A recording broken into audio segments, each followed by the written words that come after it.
The Duke of Sussex's claims about being denied access to royal funds after Meghan have been thrust into the spotlight once again following the release of official spending figures of the monarchy. A senior Clarence House spokesperson said Prince Charles allocated a substantial sum in the months following Meghan, despite Harry telling Oprah the royals literally cut me off financially. The Prince of Wales continued to fund the Sussexes until the summer of 2020, but in the bombshell interview aired in March, Harry said funding stopped in the first quarter of that year. Commentator Robert Taylor has taken aim at Harry for his comments given his affluent status and luxury lifestyle. Writing in the Telegraph, he said, "Is there anything more unseemly than rich people complaining about money? By any normal standards, Harry and Meghan are super wealthy.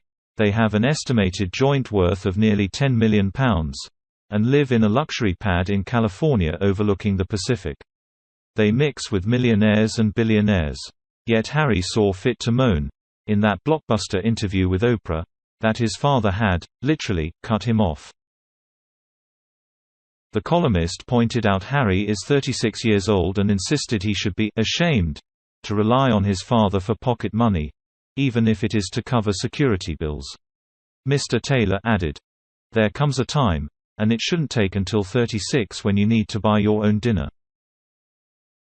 Funding for both Charles' sons, William and Harry, and their families contributed to a £4.5 million bill for the heir, Clarence House financial accounts showed.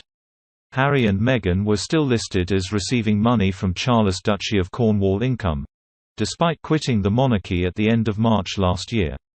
The funding bill, plus other expenditure including Charles' capital expenditure and transfer to reserves, dropped by around £1.2 million in the financial year after the Sussexes stopped being senior royals. A senior Clarence House spokesperson said, "As we'll all remember, in January 2020 when the Duke and Duchess announced that they were going to move away from the working royal family, the Duke said that they would work towards becoming financially independent.